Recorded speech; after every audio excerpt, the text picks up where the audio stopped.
The Krishna Khan Show. Man's lust will never be satisfied. Lust is actually the reason people come here. I'll get more money is just a facade.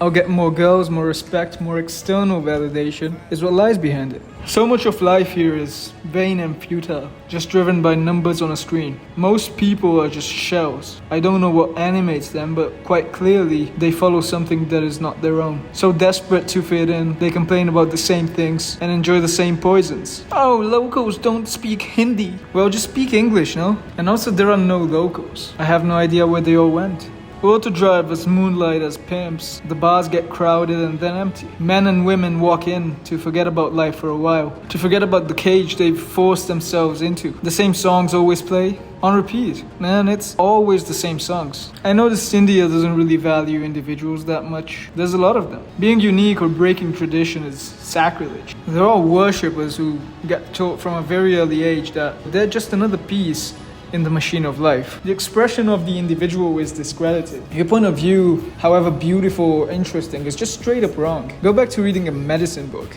It's easy giving up on your soul in situations like this, embracing the system, becoming a junior product manager or a business development analyst. It's a very common career choice for losers who think their job will make them less of a loser, less ugly. Everybody seems lonely and hopelessly trapped into an office cubicle they hate. They know, deep down, that the money can't save them, but they cling onto this corporate cosplay to hide it. They cling so hard it's hilarious. This way of living is fundamentally flawed. Doing things you hate, thinking one day, maybe you reach a new stage of life where you'll be happy. Living with this arbitrary goal that you delegate happiness to. I'll make $1 million, then I'll be happy. I'll get that girl, then I'll be happy. I'll do this and that.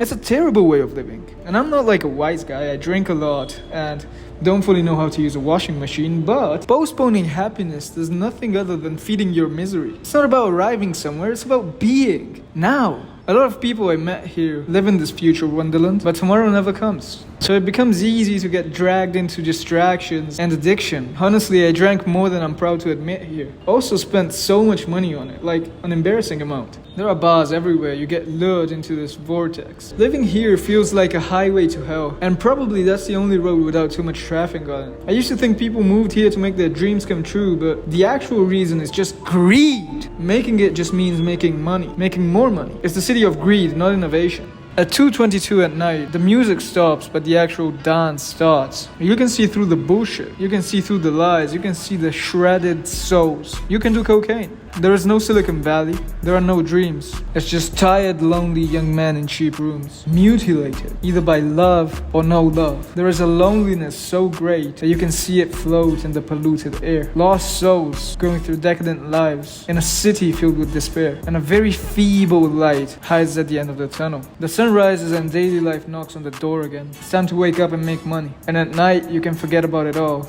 and start over again the next day.